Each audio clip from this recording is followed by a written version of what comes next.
नमस्कार दोस्तों, तो स्वागत है आपका एक बार फिर से एके वर्ल्ड पीजीएम में। तो दोस्तों, आज हम लेकर आए हैं आपके लिए एक और अद्भुत कहानी। ये कहानी आपके रोम रोम में तूफान पैदा कर देगी। तो दोस्तों, चलिए शुरू करते हैं आज की कहानी। दोस्तों, बहुत समय पहले की बात है। एक खूबसूरत सी नदी के किनारे पर एक गुरु अपना आश्रम बनाकर रहा करते थे। उनकी ख्याति दूर दूर तक फैली हुई थी। वह बूढ़े हो चुके थे और उनका एक शिष्य भी था जो उन्हीं के साथ उसी आश्रम में रहा करता था। एक दिन वह शिष्य भिक्षा मांगने के लिए पास ही के एक गांव में गया। तभी उसने वहां पर देखा कि एक बूढ़े व्यक्ति की मृत्यु हो चुकी थी। यह देख वह शिष्य बहुत चिंतित हो गया और उस मृत व्यक्ति को देखकर उस शिष्य के मन में एक चिंता जाग उठी। वह शिष्य अब यह सोचने लगा कि मेरे गुरु भी अब बूढ़े हो चले हैं।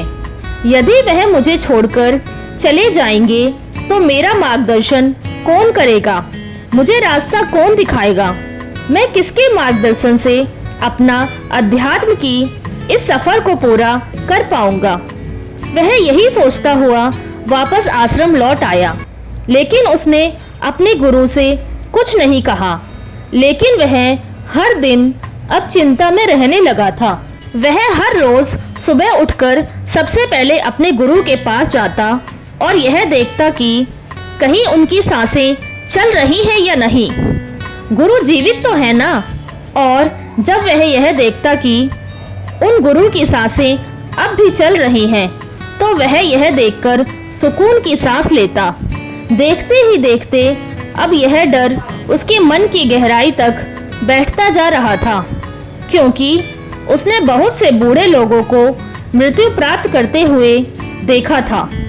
एक दिन की बात है, वह अपने मार्ग से कहीं जा रहा था। रास्ते में उसे दो झोपड़ियां नजर आईं। वहां से रोने और बिलखने की आवाजें भी आ रही थीं। शिष्य ने जब वहां जाकर देखा तो उसने पाया कि वहां पर किसी की मृत्यु हो गई थी और वह व्यक्ति भी बूढ़ा था। यह देखकर वह शिष्य अब भीतर ही भीतर बहुत चिंतित हो चुका था। उसे अब यह डर सता रहा था कि कहीं उसके गुरु भी उसे छोड़कर ना चले जाएं। यही सोचता हुआ वह वापस आश्रम लौट आया। वह चुपचाप एक जगह बैठ गया और अपने गुरु के बारे में सोचने लगा। तभी वहां पर वह गुरु आए। उन्होंने अपने शिष्य को इतनी चिंता में देखा तो वह उससे पूछे बिना रह नहीं पाए। वह अपने शिष्य के पास बैठे और अपने शिष्य से कहते हैं, बच्चे, क्या बात है?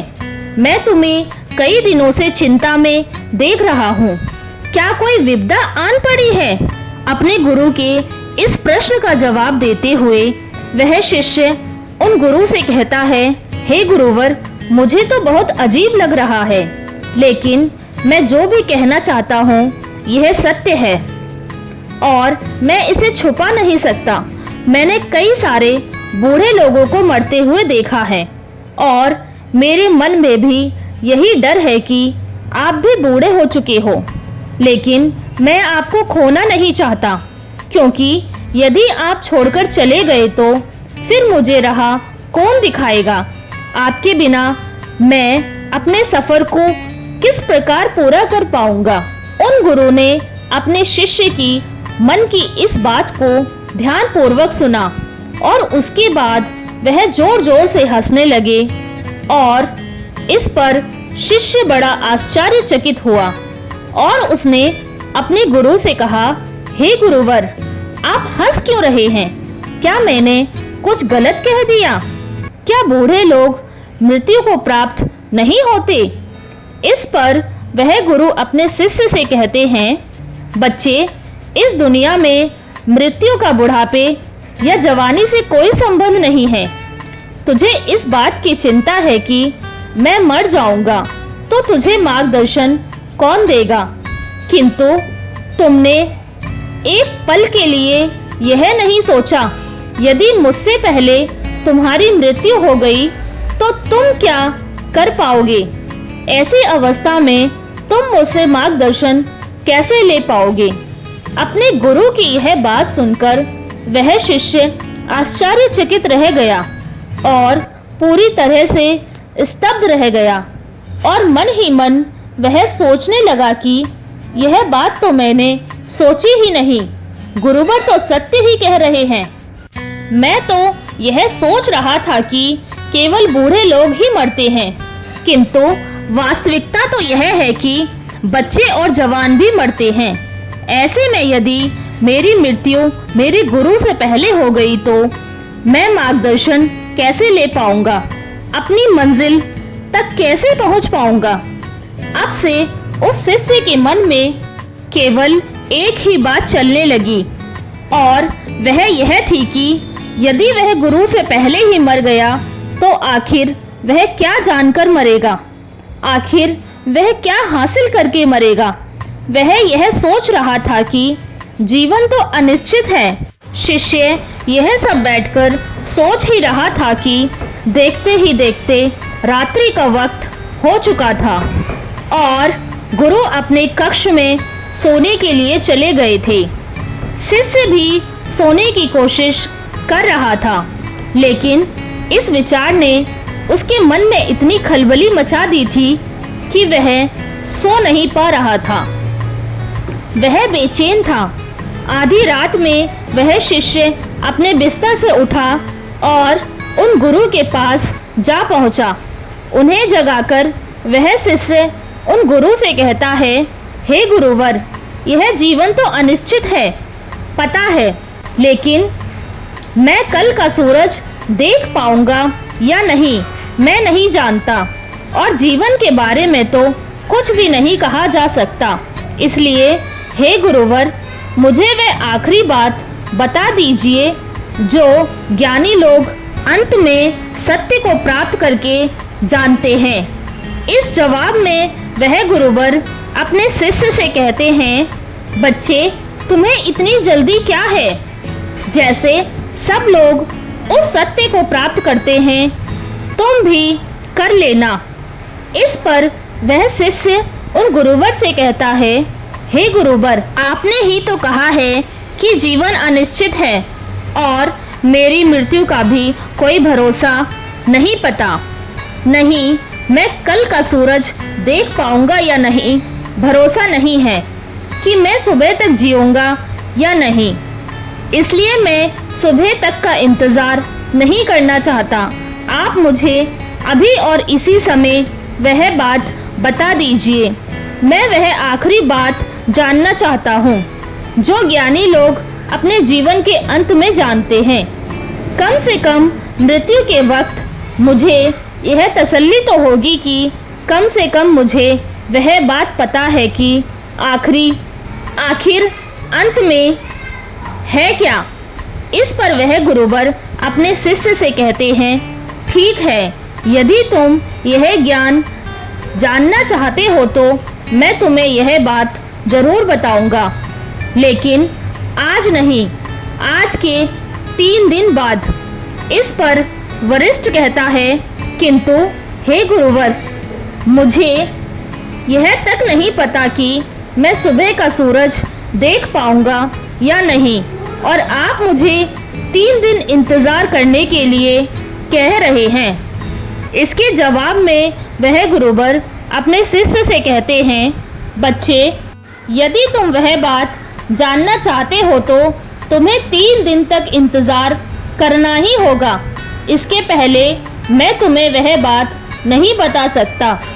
शिष्य किसी तरह से मान जाता है और वह अपने गुरु से कहता है, ठीक है गुरुवर, यदि आप कहते हो तो मैं 3 दिनों का इंतज़ार कर लेता हूँ, लेकिन इसके बाद आपको वह बात मुझे बतानी ही होगी। आगे वह गुरुवर अपने शिष्य से कहते हैं, बच्चे, मैं तुम्हें वह बात अवश्य बताऊंगा, लेकिन मेरी एक शर्त है। इस पर वरिष्ठ कहता है, हे गुरुवर, मैंने आपकी सारी शर्त मानने के लिए तैयार हूँ, बताइए आपकी क्या शर्त है। इस पर वह गुरुवर अपने शिष्य से कहते हैं, बच्चे, जब तक तुम वह बात नहीं जान लेते तब तक तुम्हारे गले से एक बूंद भी पानी नहीं उतरना चाहिए, अन्यथा तुम वह बात कभी नहीं जान सकोगे। शिष्य उन गुरु की बात मान लेता है और मन ही मन बहुत प्रसन्न हो जाता है कि कम से कम 3 दिनों बाद अब उसे वह बात पता चल ही जाएगी। और अब वह तीसरे दिन का इंतज़ार करने लगा और उसे उसके गुरुवर ने पानी पीने के लिए मना किया था, इसलिए उसने पानी का त्याग कर दिया। गर्मियों का समय था। जैसे जैसे उसने पहले दिन तो पानी के बिना काट लिया, लेकिन अगले दिन उसकी प्यास बढ़ने लगी। उसे जोरों की प्यास लग रही थी। जैसे तैसे वह अपने आप को संभाल रहा था और देखते ही देखते रात्रि का वक्त हो चुका था। दूसरा दिन खत्म होने को था, लेकिन उससे पहले ही उसे प्यास बर्दाश्त नहीं हो रही थी। उसका गला पूरी तरह से सूख चुका था। उसे जोरों की प्यास लगी थी। वह पानी पीना चाहता था और उसे अपनी प्यास अब बर्दाश्त नहीं हो रही थी। इसलिए वह अपने गुरु के पास गया और उसने अपने गुरु से कहा, हे गुरुवर, मुझे बहुत जोरों की प्यास लगी है, क्या मैं थोड़ा सा पानी पी सकता हूँ? इसके जवाब में वह गुरुवर अपने शिष्य से कहते हैं, बच्चे, यदि तुम वह आखिरी बात जानना चाहते हो तो पानी मत पीना। यदि तुमने पानी पी लिया तो मैं तुम्हें वह बात नहीं बता पाऊंगा। इसलिए यदि तुम वह आखिरी बात जानना चाहते हो तो तुम्हें तीसरे दिन तक इंतज़ार करना ही होगा। और हाँ, यदि तुम वह बात नहीं जानना चाहते तो कोई बात नहीं, तुम पानी पीने के लिए स्वतंत्र हो। शिष्य ने जैसे तैसे खुद को मनाया और वह तीसरे दिन का इंतज़ार करने लगा। देखते ही देखते सुबह हुई, लेकिन अब वह तीसरा दिन उस शिष्य पर भारी पड़ने लगा था। उसके होठ, उसका गला पूरी तरह से सूख चुके थे और उसे ऐसा प्रतीत हो रहा था मानो उसे चक्कर आ रहे हों। उस शिष्य को ऐसा लग रहा था कि मानो वह अभी अभी जमीन पर गिर पड़ेगा। वह जैसे तैसे किसी तरह से अपने आप को संभालते हुए उन गुरु के पास पहुंचा और गुरु से कहता है, हे गुरुवर, यदि मैं प्यास के कारण मर गया तो वह आखिरी बात कैसे जान पाऊंगा? और फिर मेरे 3 दिनों तक इंतज़ार करने का क्या लाभ? इस पर वह गुरुवर अपने उस शिष्य से कहते हैं, बच्चे, यदि तुम्हें प्यास लगी है तो मैं तुम्हें पानी के विषय में कुछ बातें बताता हूँ। पानी का कोई रंग नहीं होता, यह तो नदियों में बहता है, हम तक पहुँचता है और यह बारिश के रूप में भी बरस जाता है। पानी से हमारी प्यास बुझ जाती है। पानी हमारे शरीर के लिए बहुत ही आवश्यक है। पानी अमृत है। इस विषय पर शिष्य क्रोधित होते हुए अपने गुरु से कहता है, हे गुरु, पानी की बातें सुनकर मेरी प्यास थोड़ी ना बुझने वाली है। इस पर वह गुरु अपने शिष्य से कहते हैं, बच्चे, तो तुम्हारी प्यास कैसे बुझेगी? शिष्य ने जवाब देते हुए कहा, हे गुरुवर, जब तक मैं पानी नहीं पी लेता मेरी प्यास कैसे बुझेगी? तभी वह गुरु उस शिष्य से कहते हैं, ठीक है, किंतु ऐसे ही ज्ञान की बातें सुन लेने से सत्य प्राप्त नहीं होता। ज्ञान तुम्हारे भीतर भी तो होना चाहिए। जो आखिरी बात तुम मुझसे पूछ रहे थे, यदि वह आखिरी बात मैं तुम्हें बता दूं तो उससे क्या होगा? यह ऐसे ही होगा जैसे मैंने तुम्हें पानी के विषय में बताया। पर क्या इससे तुम्हारी प्यास बुझ गई? नहीं। तभी वह शिष्य उस गुरु की बात काटते हुए कहता है, हे गुरुवर, मैं आपकी बात समझ गया। वह आखिरी बात मुझे खुद ही अनुभव करनी होगी। तभी उस गुरु ने शिष्य को पानी पिलाया और तभी अचानक वह गुरु शिष्य के चरणों में जा गिरा और शिष्य से कहने लगा, बच्चे, अब मैं बहुत बूढ़ा हो चुका हूँ। मेरे पास अब ज़्यादा जीवन भी नहीं बचा है। मेरे शरीर में अब वह जान भी नहीं रही और यह सब मैंने केवल इसलिए किया कि वह आखिरी बात बता देने के बाद तुम यह न मानकर बैठ जाओ कि तुम्हें सब कुछ पता है। अब सुनो, मैं तुम्हें वह आखिरी बात बताने जा रहा हूँ। इसे ध्यानपूर्वक सुनना, लेकिन मेरी एक बात हमेशा याद रखना, जब तक तुम इस चीज का खुद अनुभव नहीं कर लोगे, यह बात केवल तुम्हारे लिए बात रह जाएगी। इसका तुम्हें कोई लाभ नहीं मिलेगा, परंतु उससे पहले यह जान लो कि इस दुनिया में जितनी भी बातें कही गई हैं, वह सब केवल बात बढ़ाने की बातें हैं। कोई भी बात जब कोई कहता है तो उससे कई सारी बातें निकलती हैं। हर व्यक्ति अपने हिसाब से बात को समझता है और कहता है। इस तरह से एक से अनेक बात निकलती हैं और इसीलिए इस दुनिया में सत्य कहने की कोई भाषा नहीं है, कोई बात नहीं है। सत्य ही है जो वह आखिरी बात है जिसे कहा नहीं जा सकता, क्योंकि सत्य एक ही होता है और वह हर स्थिति या परिस्थितियों में एक ही जैसा होता है। जैसे कि तुम्हें जब प्यास लगी थी तो वह प्यास केवल पानी पीने से ही मिट सकती थी, ना कि उनकी बातें सुनकर।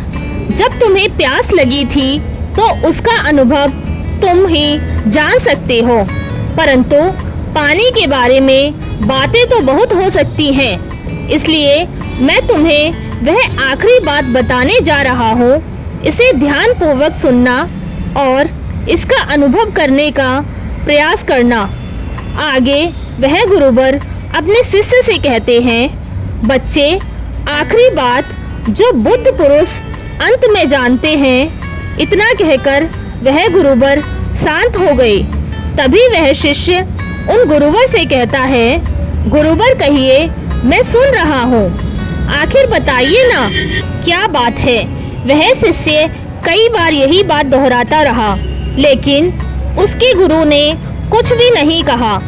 उस दिन के बाद से उन गुरु के मुख से एक शब्द तक नहीं निकला। देखते ही देखते कई दिन बीत गए, लेकिन अब उस शिष्य को यह समझ नहीं आ रहा था कि आखिर उसके गुरु को क्या हो गया है। आखिर वह ऐसा क्यों कर रहे हैं, आखिर वह कुछ बोलते क्यों नहीं। जब से उन्होंने मुझसे कहा है कि मैं तुम्हें आखिरी बात बताने जा रहा हूँ, उसके बाद से उन्होंने मुझसे एक शब्द तक नहीं कहा। वह मुझे वह आखिरी बात बताने वाले थे जो बुद्ध पुरुष अंत में जानते हैं, लेकिन उसकी बात से वह चुप हो गए। उन्होंने मुझसे तब से कुछ भी नहीं कहा और अब तो पूरे 1 महीने बीत चुके हैं, लेकिन मेरे गुरु मुझसे कुछ कह ही नहीं रहे हैं। वशिष्ठ इसी चिंता में लगा हुआ था। तभी अगले दिन सुबह उस शिष्य के गुरु हमेशा के लिए चुप हो गए, किंतु अपना देह त्यागने से पहले गुरु ने अपने शिष्य को अपने थैली की ओर इशारा करते हुए कुछ कहने की कोशिश की थी और उसके बाद उन्होंने अपना देह त्याग दिया। शिष्य ने गुरु का अंतिम संस्कार किया और उसके बाद उसने उस थैली में जाकर देखा तो उसमें एक छोटी सी चिट्ठी थी और उस चिट्ठी में लिखा हुआ था, बच्चे, जो आखिरी बात मैं तुम्हें बताना चाहता हूँ वह आखिरी बात कभी हो ही नहीं सकती। शिष्य को अब भी कुछ समझ नहीं आ रहा था। आखिर इसका मतलब क्या है? आखिर उसके गुरु ने ऐसा क्यों कहा, ऐसा क्यों लिखा, और उसे कुछ भी समझ नहीं आ रहा था। कई दिनों तक तो वह इसी बारे में सोचता रहा, लेकिन उसे इसका कोई जवाब नहीं मिला। अंत में उसने यह तय किया कि जैसे भी उसे उसके गुरु ने मार्ग दिखाया है, वह उस मार्ग पर आगे बढ़ेगा और सत्य की प्राप्ति करेगा। वह अध्यात्म की मार्ग पर आगे बढ़ता गया और करीब 10 सालों की खोज बन के बाद आखिरकार एक दिन उसने सत्य को प्राप्त कर ही लिया, और तब जाके उसे अपने गुरु की बात समझ में आ गई और अब वह मौन हो चुका था। अब उसे वह आखिरी बात पता चल चुकी थी। वह आखिरी बात कोई कह नहीं सकता, क्योंकि जो बात कह दी जाए वह आखिरी नहीं होती, और वही सत्य है। शांति है, एक जैसा है और वह कभी नहीं बदलता। फिर भी अगर मैं आपसे उस आखिरी बात के बारे में कहूँ तो मेरे कहते ही आप जितने लोग भी यह वीडियो देख रहे हैं, जो मेरी बातें सुन रहे हैं, वह उतनी ही तरह तरह की बातें निकालेंगे और वह सत्य नहीं होगा। उसमें कहीं भी आपको सत्य नजर ही नहीं आएगा, और ऐसे में वह आखिरी बात भी नहीं रह जाएगी। तो आपके हिसाब से वह आखिरी बात क्या है? क्या आप अब तक जान चुके हैं या नहीं? तो यदि अगर आप अब तक उस बात को नहीं पहचान पाए, तो मैं एक बार फिर से आपको समझाने का प्रयास करता हूँ और आपको बताने का प्रयास करता हूँ। वह आखिरी बात है, लगता है अब तक आप समझ नहीं पाए। वह आखिरी बात है मौन, और जब हम मौन हो जाते हैं तो हम कुछ नहीं कहते, और वही सत्य होता है, वही बदलता नहीं। इसलिए जो बुद्ध पुरुष अंत में जानते हैं, वह यही सत्य है जो कभी नहीं बदलता। वैसे दोस्तों, आपको आज की इस वीडियो में क्या सीखा, वह मुझे आप कमेंट में ज़रूर बताइएगा। और अगर आपको यह वीडियो अच्छी लगी हो तो इस वीडियो को लाइक और अपने दोस्तों के साथ शेयर भी ज़रूर कीजिएगा। दोस्तों, जब हमारा मस्तिष्क अच्छे तरीके से काम करता है तो ही हम अच्छा सोच पाते हैं और जीवन में अच्छे अच्छे बदलाव भी ला पाते हैं। और जीवन में अगर आपको बड़े फैसले लेने हैं, मुश्किल हालातों से निपटना होता है, तो हमें मानसिक रूप से मजबूत होना बहुत ज़्यादा ज़रूरी होता है। ज़रूरी नहीं कि आपकी ज़िंदगी में हर पल अच्छा ही होता रहे और आप तभी खुश रहें। कभी कभी आपकी ज़िंदगी में ऐसे वक्त भी आ जाएंगे जहां पर आपको भारी मुसीबतों का सामना भी करना पड़ सकता है। ऐसे में कई बार होता है कि इंसान मुसीबतों का सामना करते करते, अपनी मुश्किल हालातों से लड़ते लड़ते अपने जीवन से हारने लगता है। लेकिन वहीं पर जो इंसान मानसिक रूप से मजबूत होते हैं, वह इन मुश्किल हालातों से, अपने कठिन समय से बाहर ज़रूर निकल आते हैं। तो दोस्तों, आज की इस वीडियो में हम अपने मुश्किल वक्त से बाहर कैसे आएं, इसी पर चर्चा करने वाले हैं। मैं 8 नियम बताने वाली हूँ, जिसे अगर आप जान और समझ लेते हैं तो यकीन मानिए आप अपने मुश्किल हालातों से ज़रूर बाहर निकल आएंगे और आप मानसिक रूप से एक मजबूत इंसान भी बन जाएंगे। तो मित्रों, आज की यह वीडियो बहुत ही महत्वपूर्ण होने वाली है, इसे छोड़कर कहीं जाइएगा नहीं। मित्रों, एक बार एक बुद्ध महात्मा आश्रम में अपने शिष्यों को दिमाग के ऊपर कुछ प्रवचन दे रहे थे। गुरु कह रहे थे कि इंसान के मस्तिष्क के विचार कभी अच्छे होते हैं तो कभी बुरे होते हैं। अच्छे विचार जब उसके दिमाग में जन्म लेते हैं तो वह अच्छे और कल्याणकारी बातें सोचता है, लेकिन वहीं पर अगर बुरे और गलत भावनाएं जन्म लेती हैं तो उससे उसका पतन होता है। तभी उन्हीं में से एक राजवंत नाम का शिष्य खड़ा होता है और गुरु से पूछता है कि हे गुरुवर, क्या कुछ ऐसा तरीका आप बता सकते हैं जिससे कि हम अपने मस्तिष्क को मजबूत और ताकतवर बना सकते हैं, खुद को मानसिक रूप से मजबूत बना सकें। गुरु कहते हैं कि अवश्य मैं बताऊंगा, लेकिन उससे पहले मैं कुछ बातें मन पर बता रहा हूँ जिसे तुम लोग ध्यानपूर्वक सुनना, तभी जाकर के हम बताएंगे कि मानसिक रूप से मजबूत कैसे बने। तभी तुम सब इस बात को बड़ी ही आसानी से समझ पाओगे। गुरु कहते हैं कि जब भी हम कुछ सोचते हैं तो सबसे पहले वह विचार हमारे मस्तिष्क में जन्म लेते हैं और उसी के अनुरूप हमारा पूरा शरीर कार्य करने लगता है। मान लो कि आप कुछ दुखदायी बातें सोचते हैं तो आप बिल्कुल शिथिल होते चले जाते हैं, आपके शरीर की ऊर्जा कम होने लगती है। लेकिन वहीं पर अगर आप कुछ उत्साह भरी बातें सोचते हैं तो आपके शरीर के अंदर असीमित ऊर्जा बहने लगती है, आप वाकई में ऊर्जावान दिखाई देने लगते हैं। आप यह अनुभव खुद कर पाएंगे कि आप खुश होते हैं तो आपके शरीर के अंदर बहुत ऊर्जा आ जाती है, रोम रोम खिल उठता है। ऐसा इसलिए हुआ क्योंकि आपने अपने दिमाग में कुछ जोश भरी बातें सोची। शरीर तो वही है आपका, लेकिन जब आप दुखी होते हैं तो आपका शरीर बिल्कुल ऊर्जा विहीन हो जाता है। लेकिन जब आपके विचार जोश भरे होते हैं तो आपका शरीर खिल उठता है।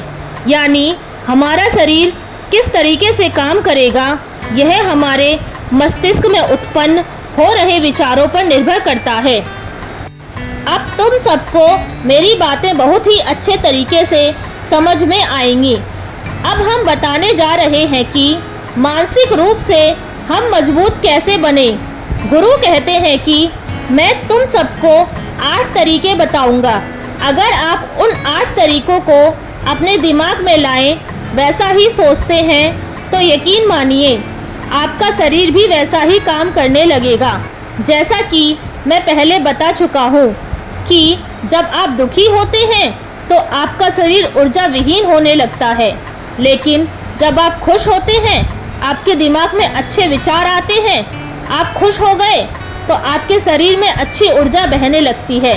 इसका मतलब यह है कि अगर हम वह 8 तरीके जान लें और वही हम अपने दिमाग में सोचें तो हमारा शरीर भी ऊर्जा और जोश से भर जाएगा, अर्थात हम मानसिक रूप से मजबूत बन जाएंगे। वास्तव में जब आप मानसिक रूप से मजबूत बन जाएंगे तो आप मुश्किल हालातों का सामना बड़ी ही आसानी से कर लेंगे। गुरु कहते हैं कि शिष्यों, मानसिक रूप से मजबूत बनने का पहला नियम है, जो हो चुका है उसकी परवाह करना छोड़ दो। गुरु कहते हैं कि शिष्यों, मुझे यह बताओ कि सूर्य किस दिशा में उगता है। तो सभी शिष्यों ने एक साथ जवाब दिया कि गुरुजी, सूर्य पूरब दिशा से निकलता है। फिर गुरुजी ने कहा कि अगर मैं यह कह दूं कि सूर्य पश्चिम दिशा से निकले तो क्या वह निकलेगा? सभी शिष्य कहते हैं बिल्कुल नहीं गुरुवर, सूर्य तो पूरब दिशा से ही निकलेगा। हम उसके स्थान को उसकी जगह में बदल नहीं सकते। फिर गुरु कहते हैं कि मान लो बारिश का मौसम है और अगर मैं यह बोल दूं कि बारिश बंद हो जाए तो क्या हमारे बोलने से बारिश बंद हो जाएगी? शिष्य कहते हैं कि नहीं गुरुवर, वह तो मौसम में बदलाव की वजह से होगा। जब मौसम में बदलाव होगा तो बारिश बंद हो जाएगी। फिर गुरुजी कहते हैं कि अगर मैं तुम लोगों से यह कहूँ कि ठंडी के मौसम में गर्मी पड़ने लगे तो ऐसे होने वाला तो नहीं है। शिष्य कहते हैं गुरुवर, आप ठीक कह रहे हैं। यह कभी नहीं हो सकता कि ठंडी के मौसम में गर्मी पड़े और गर्मी के मौसम में ठंडी पड़ने लगे। यह मौसम तो प्रकृति पर निर्भर करता है, जो कि हमारे बस में नहीं है।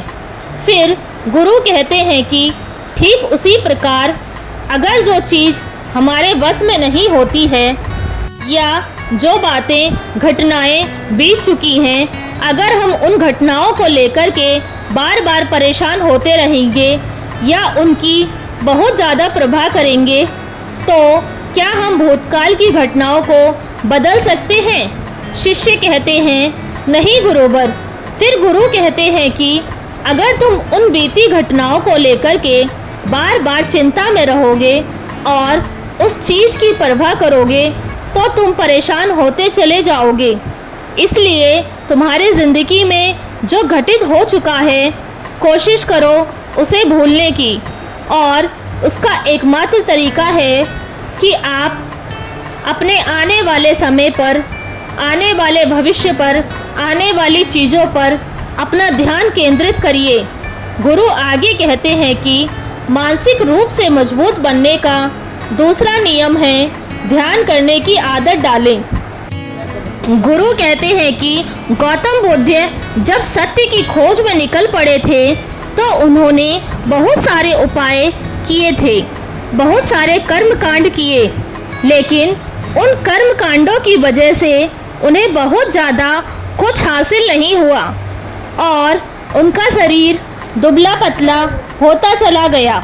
लेकिन वह सत्य की खोज करने में असमर्थ रहे। उनके गुरुओं ने उन्हें बहुत सारे कर्म कांड उपाय बताए, लेकिन उन कर्म कांड का कोई मतलब नहीं हुआ। अंत में जब भगवान गौतम बुद्ध स्वयं ध्यान की अवस्था में बैठे तो धीरे धीरे ध्यान की गहराइयों में जाकर के उन्हें वह सारी चीज़ें लगने लगी जिस चीज़ की वह खोज में निकल पड़े थे। ध्यान के जरिए वह अपने सभी विचार पर विजय पा लिए। उन्होंने पापी मार्ग को पराजित किया, काम वासना पर विजय पाई, अपनी हर एक भावना पर वह विजय पा लिए। और यह सब तभी हुआ जब वे ध्यान की गहरी अवस्था में बैठे और कई दिनों तक ऐसे ही बैठे रहे।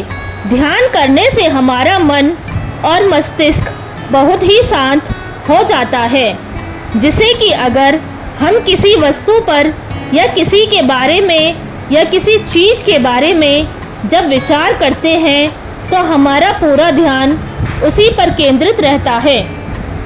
हमारा दिमाग ज़्यादा इधर उधर भागता नहीं है और हम चीज़ों को बहुत ही अच्छे तरीके से समझ पाते हैं। ध्यान ही एक ऐसा तरीका है जो आपको हर तरीके से आपके दिमाग को मजबूत बनाता है।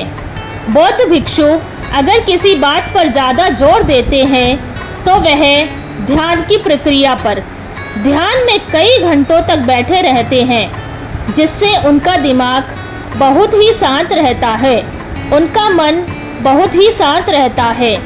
और जिसका मन शांत रहता है वही किसी भी चीज़ पर अच्छी से अच्छे तरीके से विचार कर सकता है, अर्थात वह मन और मन मस्तिष्क दोनों से मजबूत होता चला जाता है। ध्यान करने से आपकी सारी वासना एवं आपके नियंत्रण में रहेंगी। आप अपनी इच्छा अनुसार अपनी वासना को अपने वश में किए रहेंगे। गुरु आगे कहते हैं कि मानसिक रूप से मजबूत बनने का तरीका तीसरा नियम है, बहुत ज़्यादा किसी से उम्मीद मत रखना।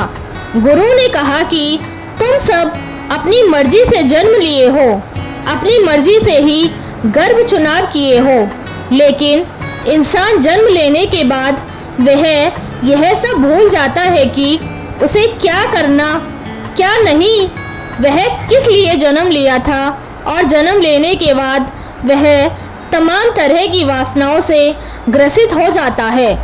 इस संसार की मोह माया में वह बहुत ज़्यादा परेशान हो जाता है।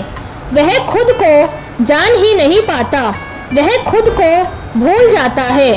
और यही वजह रहती है कि वह तरह तरह के लोगों से अपनी बहुत ज़्यादा उम्मीदें लगा बैठता है। उम्मीदें दुख का कारण बनती हैं। जिस भी व्यक्ति वस्तु से आपकी उम्मीदें ज़्यादा बढ़ जाएंगी, आने वाले समय में सबसे ज़्यादा दुख आपको उसी से मिलने वाला है, क्योंकि उम्मीद पर होती है दुख भी वही होता है।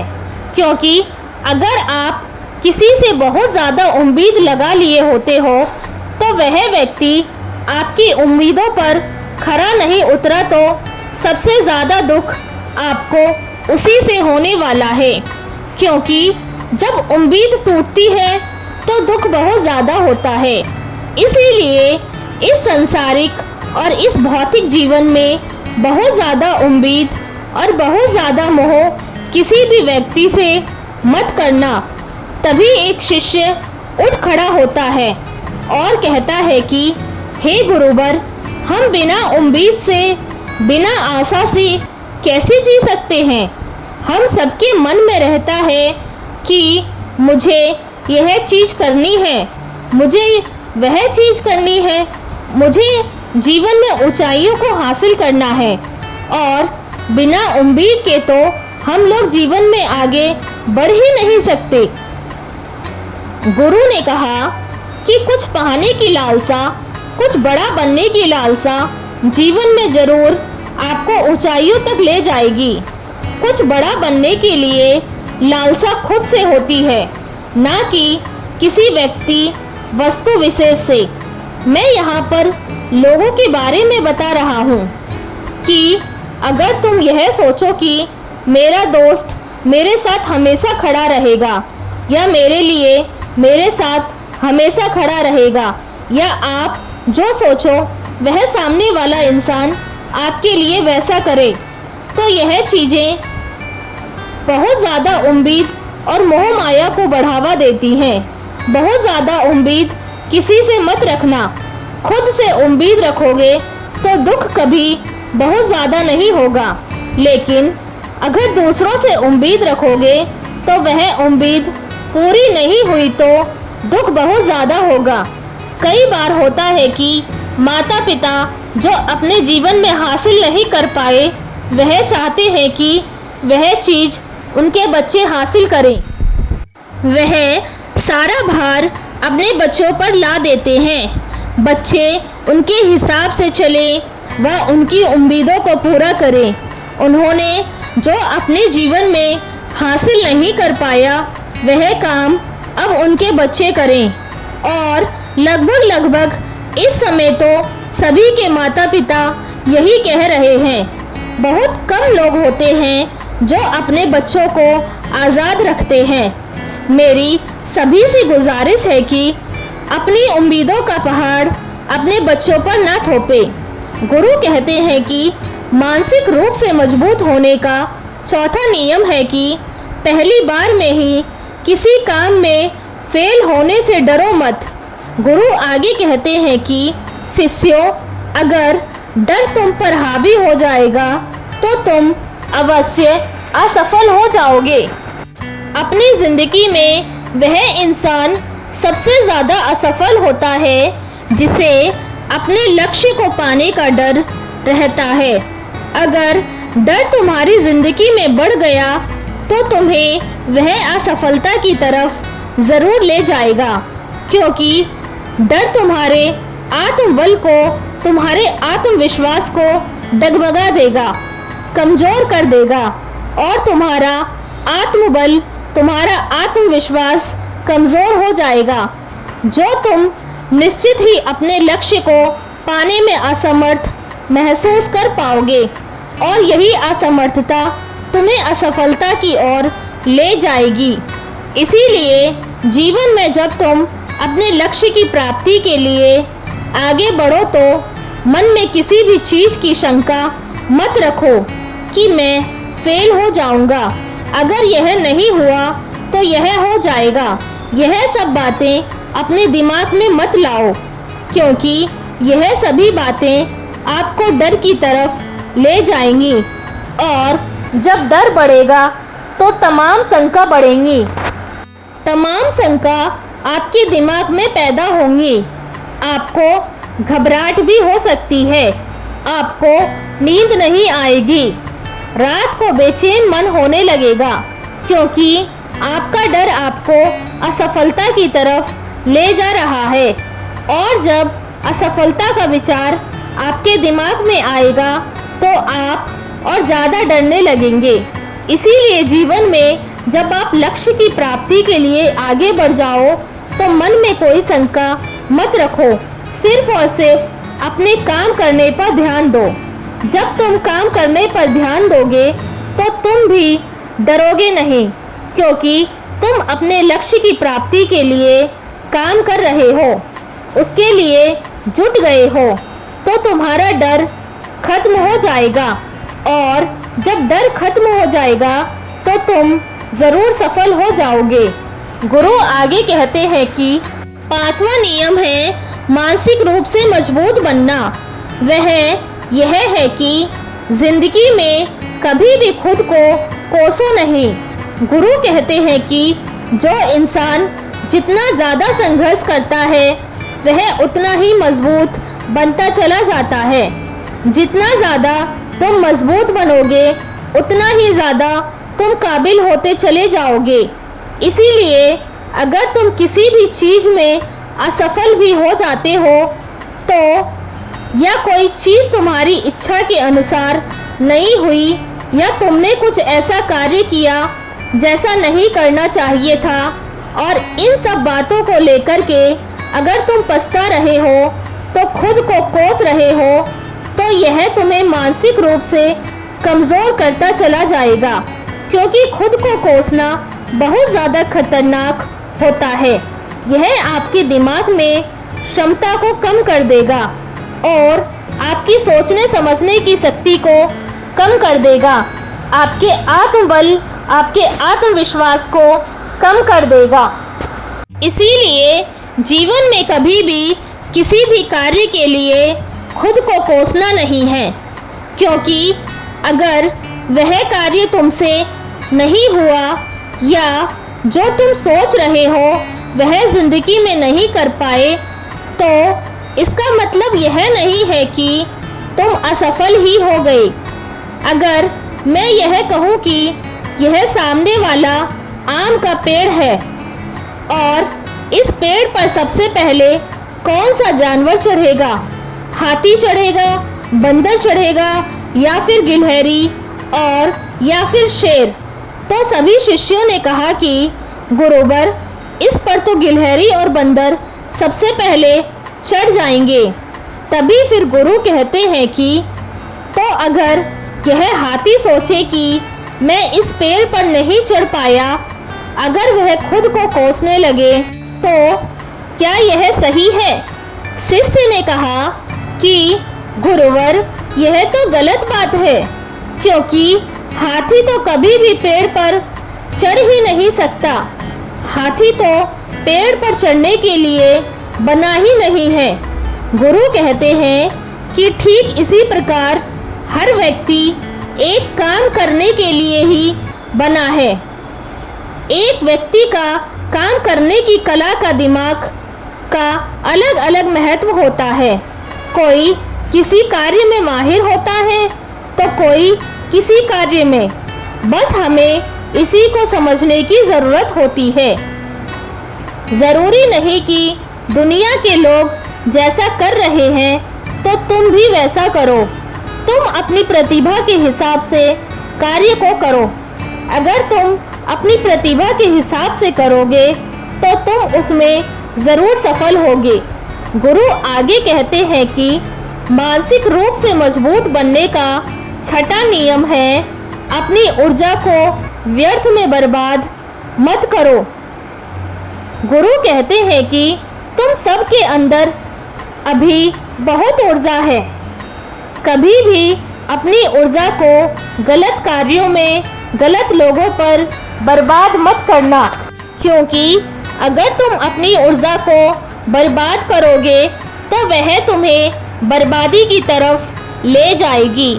इसीलिए अपनी ऊर्जा को अपने लक्ष्य में लगाओ, क्योंकि अभी तुम सबके पास बहुत ज़्यादा ऊर्जा है। अगर तुम सब पूरी ऊर्जा के साथ अपने लक्ष्य पर जुड़ जाओगे तो तुम ज़रूर सफल हो जाओगे। लेकिन अगर तुम ऊर्जा को गलत जगह पर लगा रहे हो तो तुम्हारी ऊर्जा बिखरने लग जाएगी, और जब जब ऊर्जा बिखरने लगेगी तो तुम कभी भी अपने लक्ष्य को प्राप्त नहीं कर पाओगे। गुरु आगे कहते हैं कि मानसिक रूप से मजबूत बनने का 7वां नियम है, सुनो सबकी लेकिन करो अपने मन की। गुरु कहते हैं कि शिष्यों, पहले ध्यान से तुम यह पता करो कि तुम्हारे अंदर कितनी क्षमता है। अगर तुम सबको अपनी क्षमता के बारे में पता है तो तुम अपनी क्षमता के हिसाब से कार्य करो। भले लाखों लोग तुमसे यह बोले कि तुम इस कार्य को नहीं कर सकते, इस कार्य को नहीं कर सकते हो, तो तुम कभी भी उस पर भरोसा नहीं करना या उनके हिसाब से मत चलना, क्योंकि शरीर तुम्हारा अपना है। तुम्हें खुद के बारे में सबसे ज़्यादा तुम ही जान पाओगे। कोई दूसरा तुम्हारे बारे में तुमसे ज़्यादा नहीं जान पाएगा। तुम सबको अपने अपने बारे में पता होगा कि तुम इस कार्य को या किसी भी कार्य को कैसे कर सकते हो। कोई किसी कार्य को बहुत जल्दी कर सकता है तो कोई थोड़ा समय लगा सकता है। यह सब बातें तो तुम सबको खुद के बारे में सबसे ज़्यादा तुम्ही को ही पता होंगी। इसीलिए तुम्हारे अंदर जो क्षमता है, अपनी क्षमता के हिसाब से ही अपने कार्य का चुनाव करो, और जब तुम अपनी क्षमता के हिसाब से कार्य को करोगे, खुद के अंदर की आवाज़ को सुनोगे, तो तुम जीवन में ज़रूर आगे जाओगे। कई बार होता है कि लोग खुद की क्षमता को पहचानते ही नहीं। जैसे दूसरे लोग कह रहे हैं वह वैसा ही करने लगते हैं। अपनी ज़िंदगी का ढेर सारा समय यूं ही बर्बाद कर देते हैं। उनसे ऐसा काम करने को कहा गया था तो वह भी वैसा ही करने में जुट गए, बिना सोचे समझे कि उनकी क्षमता कितनी है या उनकी प्रतिभा उस कार्य में है कि नहीं। तो ऐसे लोग कभी भी अपने लक्ष्य को प्राप्त नहीं कर सकते, क्योंकि जो इंसान अपनी खुद की क्षमता को नहीं पहचान पाएगा वह जीवन में कभी भी सफलता अर्जित नहीं कर पाएगा। यह शरीर तुम्हारा है, यह दिमाग तुम्हारा है। सोचने से समझने की शक्ति भी तुम्हें ही तय करनी है। तुम्हें पता होना चाहिए कि तुम्हारा शरीर कितना मजबूत है, कितना ताकतवर है और इसमें कितनी क्षमता है। और अगर क्षमता नहीं है तो शरीर की क्षमता को बढ़ाने के लिए कोशिश करिए और खुद के अंदर की खुद की भावनाओं को सुनने का प्रयास करिए और अपनी क्षमता के हिसाब से आगे बढ़ें। फिर गुरु आगे कहते हैं कि मानसिक रूप से मजबूत बनने का 8वां नियम है, बोलना कम करो और अपने कार्य पर ध्यान दो। गुरु आगे कहते हैं कि जो इंसान बहुत ज़्यादा बोलता है वह अपनी ऊर्जा को यूं ही नष्ट करता रहता है, क्योंकि जो बोलता ज़्यादा है वह सोचता कम है, क्योंकि उसने अपनी सारी की सारी ऊर्जा बोलने में खपत कर दी। तो वह सोचेगा क्या, उसे सोचने का समय ही नहीं मिल पाया। लेकिन जो इंसान कम बोलता है उसे सोचने का ज़्यादा समय मिल जाता है। और जब तुम किसी बात पर या किसी तत्व पर ज़्यादा विचार करोगे तो जाहिर सी बात है कि तुम्हारे दिमाग में तमाम विचार आएंगे और वह विचार ही तुम्हें सफलता की तरफ ले जाएंगे। गुरु कहते हैं कि शिष्यों, अगर मैं तुमसे कुछ सवाल पूछता हूँ तो सबसे पहले तुम सोचते हो, तुरंत बोल तो नहीं देते, लेकिन अगर कोई यहाँ बैठा है और वह अपने साथी से बात कर रहा है, अपने दूसरे गुरु भाइयों से बात कर रहा है, तो वह कभी हमारी बात पर ध्यान नहीं दे पाएगा। और जब हम प्रश्न पूछेंगे तो उसका गलत जवाब वह देगा, क्योंकि वह बोलने में अपनी ऊर्जा व्यर्थ कर रहा है। वह हमारी तरफ तो ध्यान दिया ही नहीं, लेकिन जो शिष्य हमारी बात को ध्यान से सुन रहा होगा तो वह सोच विचार करके पूर्ण तरीके से उत्तर देगा और उसका उत्तर भी सही होंगे। इसीलिए शिष्यों, कम बोलने का अभ्यास करो। जब तुम कम बोलने का अभ्यास करोगे तो तुम किसी भी बात पर, किसी भी तथ्य पर ज़्यादा विचार कर पाओगे।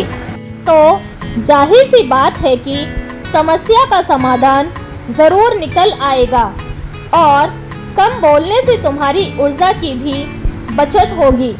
उस ऊर्जा को सोचने में लगाओ।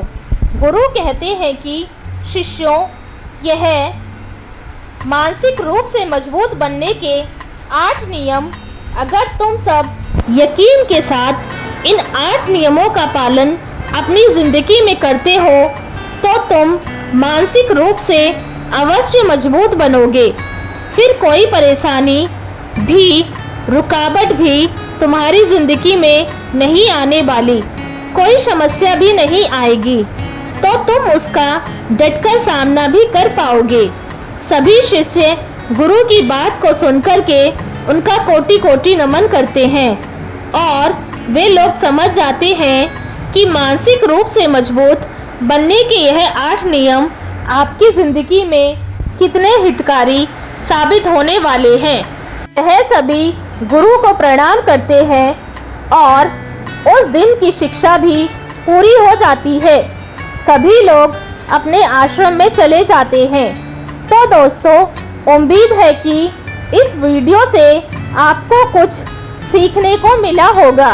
दोस्तों, किस किस को ये बातें समझ में आई और कौन कौन इन बातों को अपनी ज़िंदगी में अमल करने वाला है, कमेंट में लिखकर ज़रूर बताएं।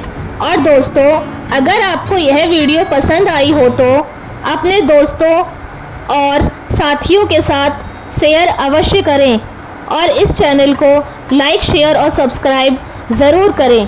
दोस्तों, मिलते हैं अगले दिन एक नई वीडियो और नए विचार के साथ। धन्यवाद दोस्तों।